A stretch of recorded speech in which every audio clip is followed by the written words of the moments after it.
Zoe, I really appreciate you hopping on. I'd say tonight, but for you, it's 9 a.m. in the morning. So thank you for hopping on today and giving the folks what they all want to hear, which is what it's like to be a North Korean tour guide.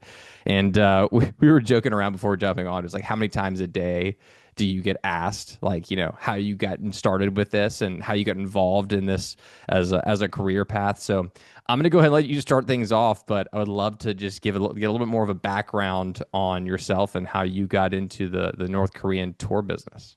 Yeah, hello everybody. I'm Zoe. I'm originally from the UK, but I haven't lived in the UK for basically most of my adult life. Um, and I got into this whole North Korea adventure travel stuff basically because it all can be traced back to me learning Japanese at university, which is such a random thing that I never thought that I would ever do. But I ended up living in Japan, and very long story short, um, it was at the time around 2016 when I don't know if it was like big news in the US, but we had like a big refugee crisis in Yep. Europe. And we had, a few terrorist attacks in Europe as well, and the UK was on high terror alert. And I say this because when I then moved to Japan, I'd just come out of the UK. And the UK, you hear all about all this news and things, but I remember one time thinking that the UK was, oh my gosh, a little bit scary because I saw police with guns for the first time and only ever time in my life because we don't have police with guns in the UK normally. And that was the only thing that I saw that was a little bit different one time. Anyway, all of my Japanese friends, they thought that they found out that I was from the UK and were really interested, and they were like, "Oh, we want to go, but it's too dangerous at the moment." And after a few months of people talking about my country like it was a war zone, I was like, why are you guys thinking all of this? I realized that a lot of it came from the media. And Yep. then I went home one day and I was like, I want to visit a country that I think is really scary, and only because of what I've heard about it in the media. Naturally, I typed in North Korea. Can you visit North Korea? Turns out this whole business of North Korea tours, and tourism. And so I went to North Korea. I found out that there's much more to it than what is said in the media. And so I decided, hey, I'm gonna, start doing tours in this industry. And then I set up social media channels, and it all just kind of took off from there.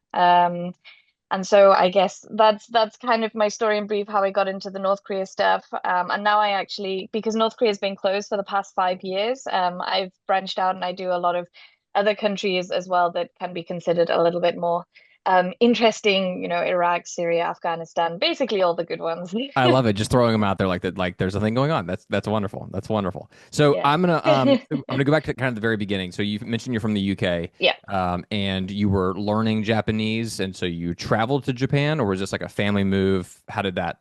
Yes, sorry. No, yeah, so I spent a year abroad learning Japanese. Okay. And it was during this time when I then, met a lot of Japanese people over the year that I was there. And obviously I was then also based in a good place to do some travel around Asia. I was traveling around Southeast Asia and then just tacked in North Korea at the end of the travels. Wow. This is a brief aside altogether, but it's interesting when you go to a different part of the, well, for me, like for the country, different part of the country. It's like I'm from South Carolina, so very different part of the country than a New York or a Boston or a California, right? Very different state in that regard. And I remember being in Boston after college and speaking with a couple of individuals, and they were like, "We're scared to go to South Carolina due to their ethnicity, their cultural background, et cetera." Right? And it's always just it's interesting when you get into a different environment. You're like, you've heard so much from the media about how negative the place is that I come from, but yet you've never been there. You've never actually traveled there, but you're scared to go there. So to your point, that's I've heard that before as well. And I was same thing in being in Cyprus as well. People, if that I met that were from the Middle East were like, we really want to go to America, but there are certain places that we've seen online that we're a little bit nervous to go to, so on and so forth, right? So I guess it's a similar mindset. I think North Korea just takes it to the next level, right? All together. And so Yeah. I'm curious to know a lot of different things, and I'll leave some of the bigger questions for the end. But as it relates to North Korea tourism in general, how did you get connected to a North Korean tour group? What was that first step in getting connected with a group that actually allowed you to start doing tours in North Korea? And was it difficult to be able to get approved to do the tours?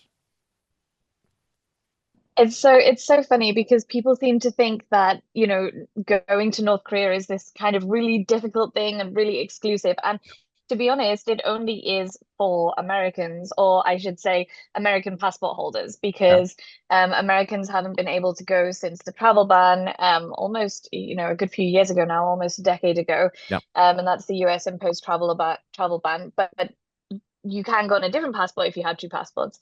But honestly, it's pretty much as simple as it used to be, pretty much as simple as a Google search. This is how I basically found the first company that I went with. Can you visit North Korea?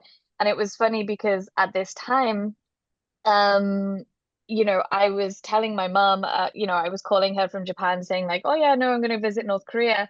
And she just completely, started crying on the phone, like, don't, you can't do this, this kind of thing. And I said to her, listen, like, I get it, I understand. yeah. How about you just go away for 5 minutes, do your own research, type into Google, see what you can find. There is a tourism industry there. And she just said that she wouldn't even dare type the word North Korea into Google. And so I was like, well, I can't listen to you on that. But if you type it into Google, you will find the North Korea tourism industry. There's a few good, reputable companies that take you there, and that's basically how I found my first trip. Got it. So we've kind of discussed staying away from the political side of things as best as we possibly can because there's an entirely different side of North Korea that you're trying to show. I think there are certain things that we could dive into. I'm curious. A lot of what we receive, and a lot of what we see over in the States, is that when people visit, North Korea tries to show that everything is fine and dandy, that they are not that it's not a dictatorship, that it's not super strict, that there's no restrictions on religion or freedom of speech and all these things, right? So, how is it portrayed to you and to the people that you take to visit the country? You mean how I see it myself, or how the guides try and show me? Let's do a little bit of both. Both. Yeah. Um, so I always say that when you visit North Korea, sure, they only show you what they want to show you, but you can see a lot more. Um, the country and these trips are curated in a way. For example, you have to stick to these guided tours. You have to go to, you're not allowed to go to certain places. You are allowed to go to certain other places. Some places you have to call in advance and say that we go. Other places, on the other hand, you don't have to. And so you are on this strict itinerary where they have a narrative and they have to tell you certain things. And of course, they have certain scripted answers for certain things. But at the same time, you can't script a whole show when you're taking a 6 hour train journey through the countryside. You can't script when you rock up to a cafe when you have a spare hour or two here and there, and there's a couple in the background having a little date. You can't script life going on around you. The world doesn't revolve around you, and that's also what I say when people say that everything is um just for show and they're all just actors. I always say, hate to tell you, but you're not that important. The world doesn't revolve around you inside or outside North Korea. And I think one of the nicest things when you first visit North Korea is kind of realizing this sensation that I describe it as it's kind of pleasantly underwhelming. So you get there, you rock out of Pyongyang train station or the airport, and things are just happening around you. No one cares that you're there. There are no crazy military parades going on. Not everyone is walking around like brainwashed. Life is just happening.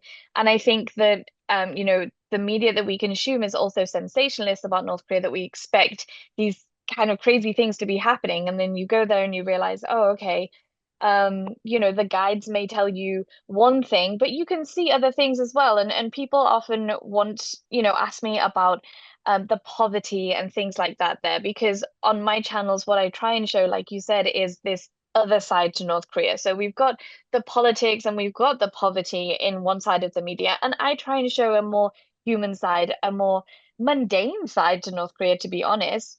But at the same time, when you visit North Korea, you can see aspects of poverty, Right. especially when you go into the countryside. And that's, for example, if you go to a school, which is obviously a curated visit, your visitor's going to a school. And so, they try and make things look nice, but you can't get past the fact that, one of the kids has teeth falling out, or, one of the kids has no shoes on, or some of these things. And I Yep. think I find it almost odd when people, kind of get angry with me for not showing this poverty, because what do you want me to do? You want me to photograph these poor children, or you want me to photograph these bad sites and put it on my social media? That also sounds weird and unethical to me Yep. anyway, this kind of Yep. poverty tourism. So But you're not ignoring it altogether. I think that's kind of the other part of this too. Is like there's a sense of This is why, for whatever when I found your account and we connected, I was like, well, I find a sense of transparency here. It's not like you're trying to cover it up or make something seem as though it's not. You're just trying to show the human element of these people and like their culture and who they are. And I think we oftentimes get lost with everything in the media nowadays too. We forget that people are still people and that they're yeah. still having their own experience in just a different part of the world that's very different than ours. But what I really try to push is like understanding what they're going through and what these people are experiencing and what the country is like and what the culture is like. And we can understand it to a certain degree. We see these things, we know these things, we read about them, but at the end of the day, they're still human beings. So I'm curious to know about the people too. Like what does it feel like when you're speaking with the people in North Korea? What are they like in general? Honestly, the best way I can describe the North Koreans is that they are just like you and me. They're just people like you and me. Yeah. Like you just said, people are people everywhere in the world. And if there's one thing that I've learned whilst traveling, it's that no matter how much politicians or the media might try and divide us, humans are humans everywhere. And we have way more similarities than we do differences.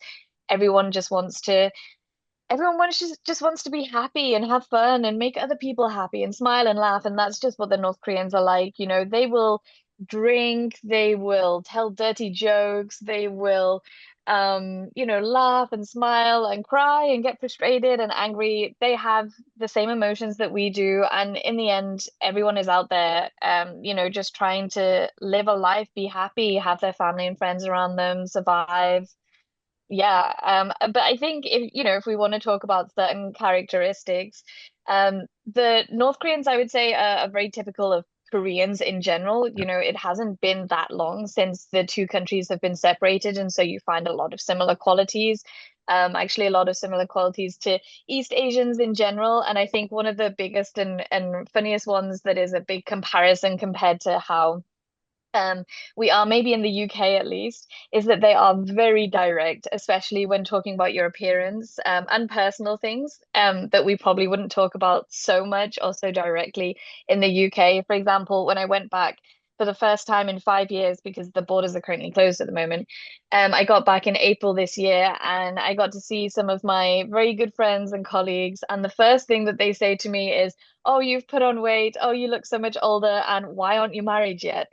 And these things all come from a place of love and care, and it's just how they show that, but it's certainly not how how we might describe, how we might go about things. But yeah, the Koreans are very funny and direct about that kind of stuff.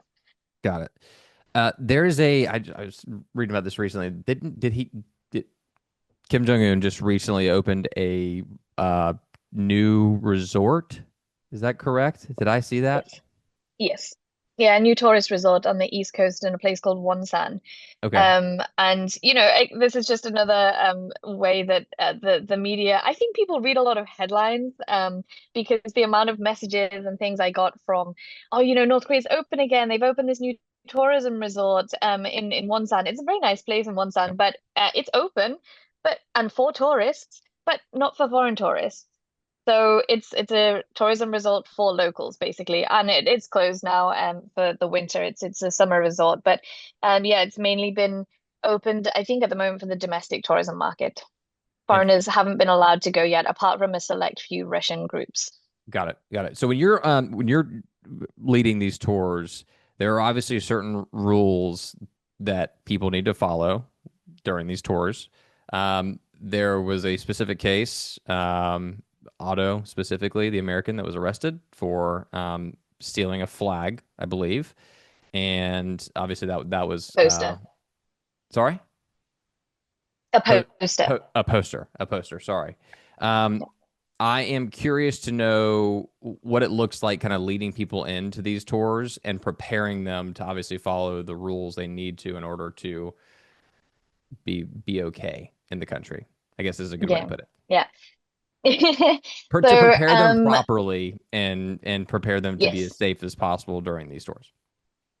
Exactly. And it's funny, but I work in a lot of countries, a lot of interesting countries, as I mentioned at the start. And I really have to say North Korea is the safest country that I work in.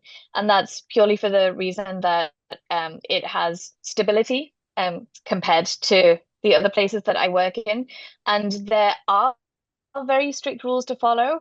But honestly, as long as you follow these rules, which are very clearly laid out, then it is a very safe place to visit. I always say North Korea is way safer than my home city, Liverpool, which indeed has a pretty bad reputation anyway. But you don't have to worry about pickpockets. You don't have to worry about being harassed on the streets. You don't have to worry about these kinds of safety issues. But there are safety issues that you do have to, be very worried about, and you have to adequately prepare tourists. Right. And so, before you go for a North Korea tour, we have a tour briefing of about an hour. So this would be in person and directly 1 day or 2 days before you go into North Korea. And before then, you're given a lot of information during the booking process. But the main preparation happens during this 1 hour period where we basically go over the main rules that you have to follow. And then answer any questions as well. And to be honest, the main rules are around photography. So you will be surprised that it is surprisingly relaxed when it comes to photography. You can take photographs of pretty much anything and always take photos. You don't have to ask, apart from when the guide tells you not to, which is just sometimes, like for example, you're in a certain area or you're at a museum and they don't allow photos inside. Construction sites and military. And when you take photos of the leaders, any likeness of them, then you have to be respectful when you do that, and you can't like cut off a body part or cut off a head or something like that. Should be the whole thing. And then just other simple rules like respecting the leadership, respecting the country. We generally advise people not to talk about the private lives of the leadership to the guides a lot of the time, just because they will have no idea themselves. Um, and yeah, you can ask tricky questions, you can ask political questions. Like I was saying before, is they're just normal people. And when you meet a person for the first time, you don't go in and say, "Hi, I'm Zoe. So what do you think about the nuclear weapons program?" But That's not you your get first to know question, them, you Zoe. I build feel up like a that's rapport. everybody's first question, right? My second one. It's my second Yeah. one. Okay. Um, but you buy them a beer of an evening, you talk about your friends, talk about your family, ask them about how they grew up, their university, and then once you build up a bit of a rapport over the next few days, you can ask them the more tricky questions. But yeah, there's generally, honestly, there are like just those few things to follow, but otherwise, it's not as strict or scary as you might think. Okay. What is the, this is kind of a follow up to like, what are the people like in North Korea? What is the sentiment towards foreigners within North Korea? And I say That's a really that's good pretty question. broad because obviously like you could Yes. put them into right certain categories. I would say Americans specifically, but uh, you, certain groups of Okay. foreigners. Yeah. Let's focus on the Americans thing. Okay. So, because that's easier just to narrow it down. I would say that they can see the people from the politics. So actually, the Koreans, if you meet them as American and you're speaking to the guides or you're speaking to a restaurant staff or whatever, they're not gonna cower in fear because they know that you're American or, dislike you because of that. They might dislike the politics, but you're still a person. And I think that they're really good with that. The same with Japanese as well, because the Americans and Japanese probably kind of on par with politically not friendly with DPRK. So um in general, foreigners, they can be a little bit nervous. It depends where you are. So in somewhere like Pyongyang, where they're used to seeing foreigners, you might be able to chat with one on a street. You might be able to talk with someone at a bar. People always ask, can I speak to the North Koreans? And I'm like, if it makes sense contextually, then yeah. Like I really wouldn't recommend stopping someone on the street and just being like, hey, and shoving a camera in their face. Basically, how you act in North Korea should be how you act anywhere in the world, but a lot of people forget this because it's North Korea, right? And so, you can speak with Koreans, but one, the main barrier that you're going to have is language because most of them are not going to speak English.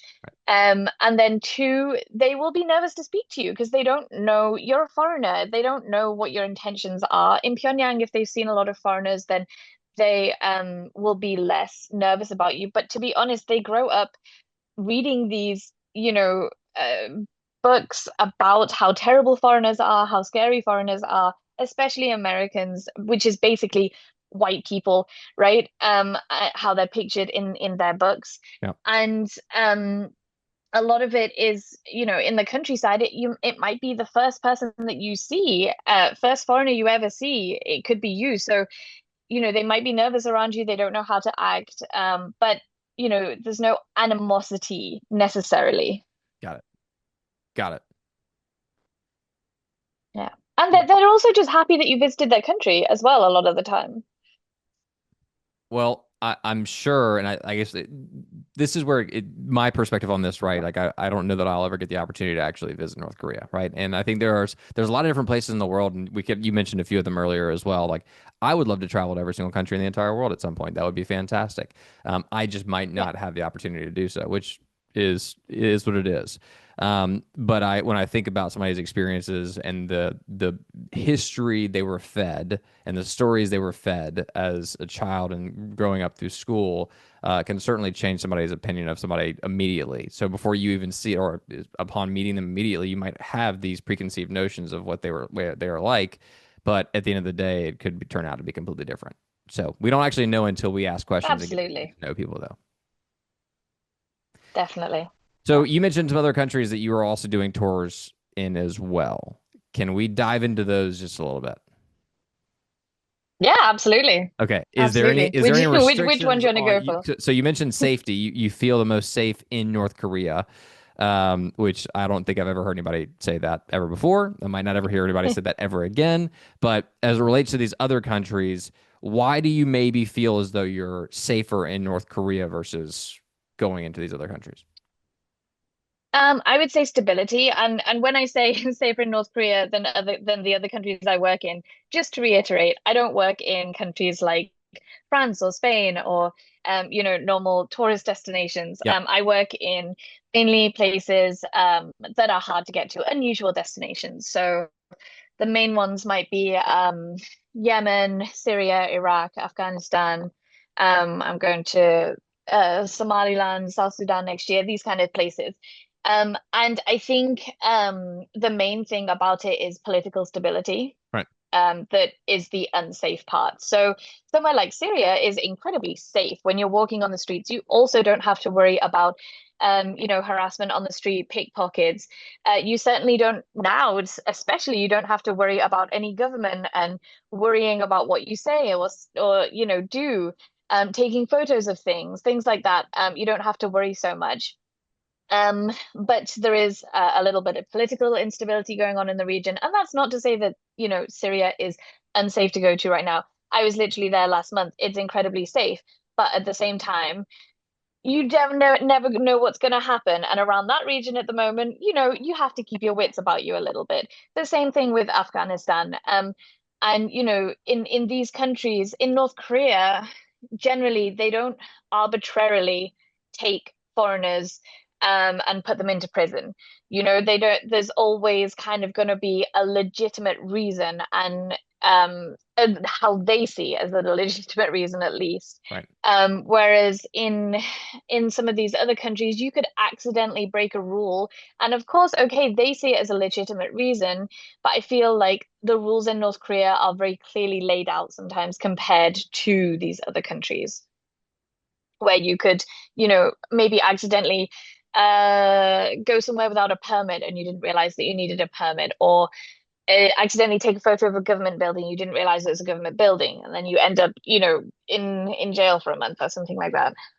I've None of these seen, things happen to me. Don't yeah. worry. Got it. And hopefully they don't happen to you as well. Yeah. I've seen a lot of videos as of late of individuals traveling to like Afghanistan. It seems like Europeans Yeah. or even I don't know if they're Americans or not, but it seems like there's white people Yeah, traveling there's been a load of, to the Middle East, yeah. and well, specifically Yeah. Afghanistan. And so I am Yeah. curious to know this like opening of Afghanistan and like this push for tourism. What is what does a typical tour through Afghanistan look like? And is it a very similar like curated experience like it is in North Korea? Very strict or a little more flexible? Obviously, No, actually, yeah. and there's a bit of instability in a lot of these countries as you mentioned, but just curious to Hmm. know what that typical tour looks like. Actually, Afghanistan is very open. You don't need to travel there with a guide. I think that they're trying to change this at the moment, but let's see. You can travel there as a solo traveler. You can travel there as a female solo traveler. You can do bike tours through Afghanistan. You can cycle through Afghanistan. So it's incredibly open, and I think that's probably part of the reason why North Korea might be a little bit safer. And I'm doing air quotes there, just because it is a guided tour that you have to go on, and so that adds to the safety Yeah. aspect of things. Whereas, even not just the tour aspect where you're literally going on a physical tour, but you also have the guides there guiding you and telling you the rules constantly. And a lot of the time in North Korea, if I say, if a guide tells you, hey, don't do that, or hey, don't do this, or hey, watch out for this, it's not because they're against you. I will always say this, like the guides are on your side. And if they tell you not to do something, it's because someone else is watching you do that, or because they know what's going on in the behind the scenes. So the guides are always your friend. And I think so when you're going through Afghanistan, just to answer your question, um, you can do it completely solo or you can do it with a guide. Obviously, I'm with a local guide because I'm r running trips there. And generally, they last about 2 weeks. Afghanistan is a very big country with so much to see. Even I've probably spent about 3 or 4 months there in total at this point and have not even scratched the surface, I don't feel. You go to main cities, so it starts in Kabul, and then you'll go to Bande Amir and Bamiyan, the beautiful lake area. You'll go to Herat and Mazar, where the Blue Mosque is, and then also Kandahar as well, which probably a lot of listeners will know is a kind of the in the south, the base of the Taliban government. Um, and these there's no way to highly curate these trips because even if you wanted to, this is one of my trickiest trips just because a lot of things change all the time. Um, you know, things go wrong, things change, and so these trips are not that highly curated. Of course, you follow an itinerary and you have things on an itinerary that you need to do, but you can't help being invited for tea at this person's place or have dinner at this person's place. It's a lot of fun, and Afghanistan is such a beautiful country, not just because of the beautiful landscapes, but for the people. If anyone has visited Afghanistan, and I know it's having a moment in the media at the moment, all of these YouTubers are going, there's a reason why people are coming out and saying this country is incredible. What we've heard of in the media about Afghanistan is not true because I think the people there are demonized so much in the media and we don't hear so much about the normal people, and you don't consider these things. You just think of it as this war zone, whereas it is truly one of the most incredible countries in the world. Well, wherever you go, you have radicalists everywhere, regardless of where you go in the world. Hmm. And I think that's just so true. And regardless of whether or not you agree with the government in whatever country you're in, there's still culture, people. There's things to experience. There's land. There's beaches. There's mountains. There's lakes. There's the land. There's so many different things to experience in every single country. And you mentioned a bike tour through Afghanistan, and I feel like that'd be probably one of the most interesting ways to experience a country like Afghanistan is to go on a bike tour. I was going to ask more so about the clientele that you're taking into these countries too. Where are they from? Certain like the UK specifically? Are they from countries all over the place? Are they who do you all mainly target as your clientele? I would say from all over the place. However, for Afghanistan specifically, I would say at least 50% of the groups are from either the UK or the US. And we have a lot of people from the US on the groups actually. Okay. Um, yeah, yeah. Okay. And it's completely safe where, some people ask me, especially if people are asking, traveling on two passports. Oh, I have a Dutch passport and a US passport. Which one should I use? Honestly, they don't mind that you're American. In fact, one of my favorite Taliban government quotes was when we had to go into. So when you go into each province, you have to go to the ministry to like register that you're there and get your permits. And one of the guys at the ministry kind of sat us down and he was chatting to us and asking where we were from and addressing the Americans in the group, of which actually made up about 80% of this group, I think, said that, oh, you're very welcome to this country now that you're using passports, as opposed to going in a little bit uninvited. And so, yeah, they see the humor in these kind of things and the human side, and they see you as people. So Well, that is even the government. when did the American stores or when did the Americans start to kind of tour Afghanistan? When did that, what period was that when you started to see an increase in Americans going on those tours? So I would say the industry has really started to boom basically just in the last year, but it has been an industry for the past 2 years. Okay. I would say it's definitely been more of a thing. I was going Yeah, to say, I feel like past two that's or like three the years. last like 6 months maybe that it started to ramp up. It doesn't, obviously wasn't very It, possible before, but yeah, on social media, it's definitely started to become a thing yeah, in the past 6 months. But previously, it was still an industry and it has been for the past 2 years at least. Uh, good to know. but it's still very new. Yeah. What is your of the places you visited in Afghanistan? What is your favorite part of Afghanistan? That's really tricky. I really like Herat. I could Okay. genuinely live in Herat. It's an incredible liberal place. You see women walking around wearing all varieties of clothing and colors. Of course, all, covered, at least their hair is covered and they're wearing modest clothing, but you see a lot of variation. Some girls are wearing like skirts and a long sleeve top. Which is considered very liberal for Afghanistan. And it's just a really nice relaxed energy and vibe there. Yeah, So I as a like Herat. woman, you do feel comfortable touring through Afghanistan. Yeah, there are certain places that I don't. For example, Kandahar. I really don't like being in Kandahar. I pretty much make it part of the itinerary so that you do have that experience that not everything is sunshine and rainbows in Afghanistan, and of course it isn't. But some of the places that we visit are very liberal, and we actually offer, like, I started making women's tours to Afghanistan where Um, it's a women's only tour and it's also guided by local Afghan women. And in that, we visit a lot of places, some underground, some overground, schools and businesses and, things run by women, basically, art galleries, art studios, these kinds of things. Honestly, most of them are completely legit overground, like nothing covert about them.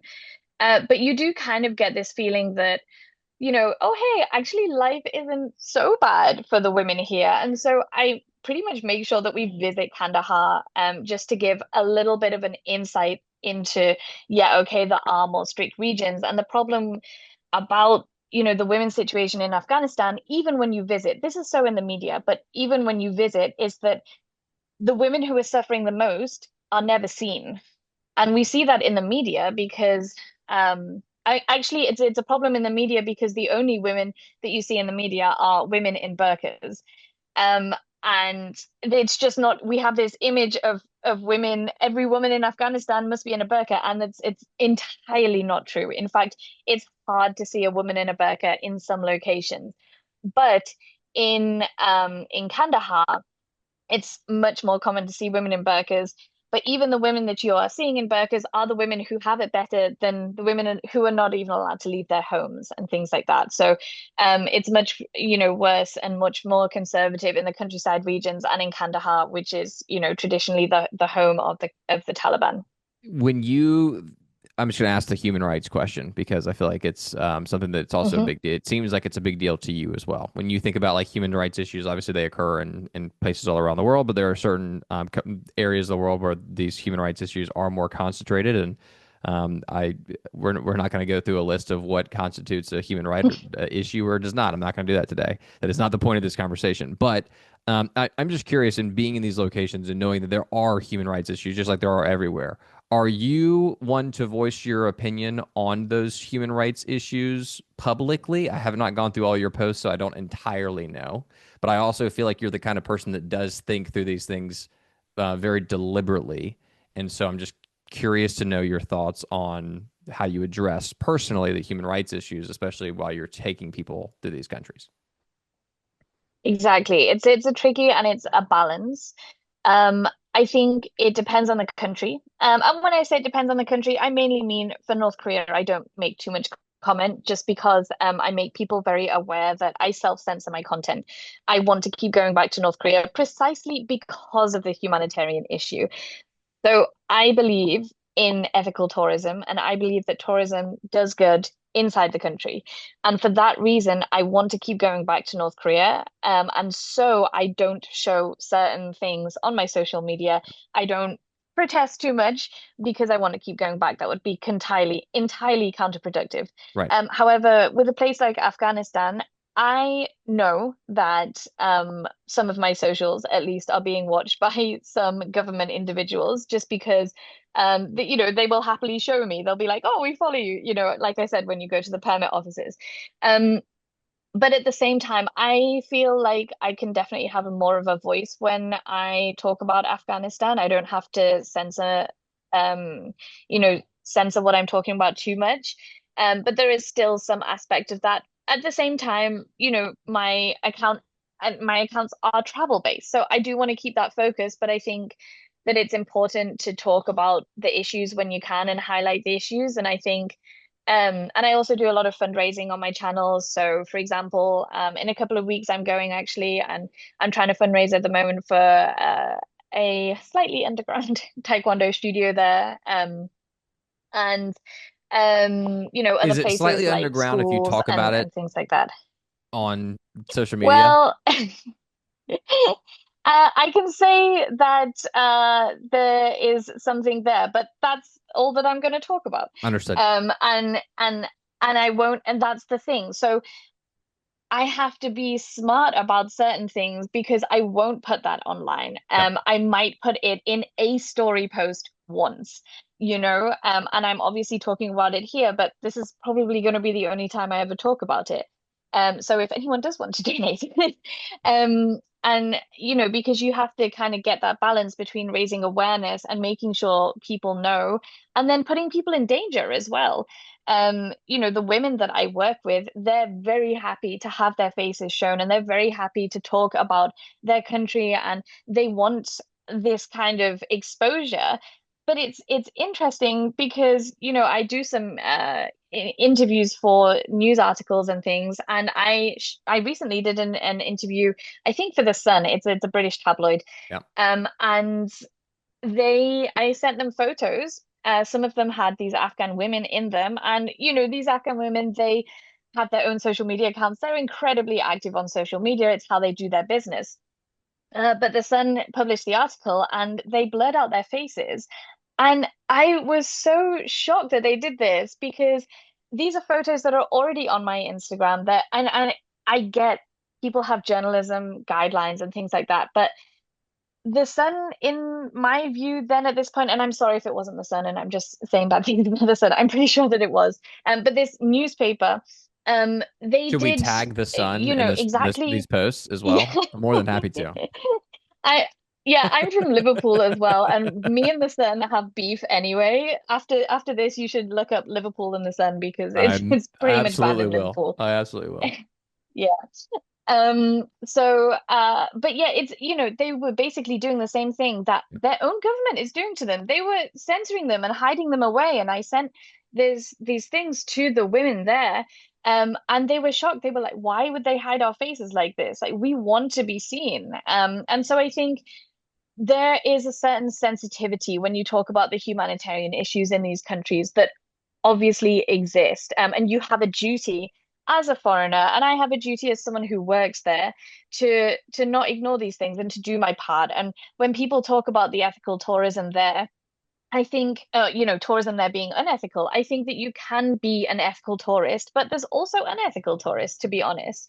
And there are unintended consequences that happen when you visit some of these countries. For example, you might not support the government, but through a visa fee, you have to give money to the government. So anything that, goes against your beliefs, you can always counterbalance it with something else. And that's what I always try to do. And whether that's just raising awareness for something or directly helping by contributing to a certain organization or to a certain campaign or something that's going on, there are always ways. And I think that the main obligation we have as travelers and main responsibility is to just show it how it really is and to not sensationalize things. And that's something that I was really disappointed with when people came out of North Korea in April for the marathon because it had been closed for foreigners for 5 years. And I was so excited for all it because tons of influencers went, and I was so excited.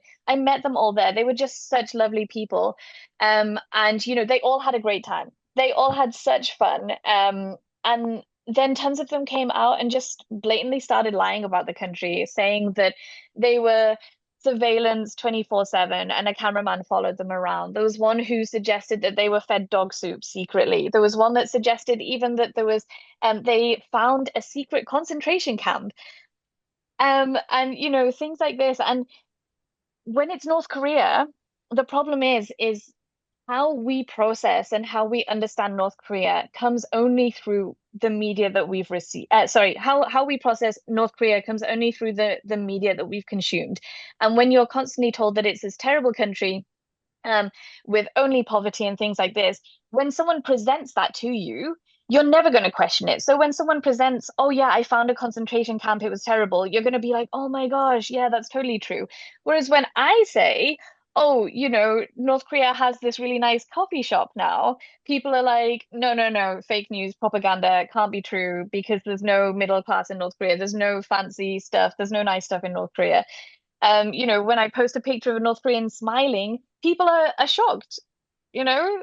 And Well, it's so almost yeah, like I found that a it's big almost like shame. they shouldn't be smiling too. And I think this is like the rage bait side of things too that you're mentioning Yeah. before too, where it's like I'm gonna go into this country and knowing that this country has a past and a government that I maybe don't agree with, but I'm gonna go into this country anyways, and I'm gonna post things about it that Mm, I know are gonna get clicks yeah, and yeah, frankly yeah. grow my influence online because I know people aren't going to question it because they've been fed this their entire lives. So that's an Yeah. interesting path to take, especially I guess if those people don't ever want to travel back to North Korea, I guess they're one and done then at this point. Yeah, So, exactly. Yeah. And I see that being done in Afghanistan as well. I've seen a lot of people basically just travel to the country for the sake of getting views. And I think that's definitely an unethical and way to travel and a bit of a shame. so there is ethical tourism versus unethical tourism. So a key lesson what we've learned today. And I think that's one of the main reasons I reached out to you because I was like, okay, there's definitely like an ethical approach here, and she's simply trying to show the human side of these I countries. appreciate it. Um, Yeah. you're also an ultra marathoner. Did I see that as well? I am, yeah. Okay. So Yeah, so did you run the North Korea marathon? yeah, yeah. I've never actually run the full marathon in North Korea, but I've taken part in the half marathon a couple of times. But yeah, I've run many countries in the world, including going for a run in Afghanistan. I managed to find a very covert women's only running space. But yeah, apart from that, I run all over the world, also in Iraq and Syria, and running is really big to me when it comes to travel, I actually. love it. I love it. Well, I am.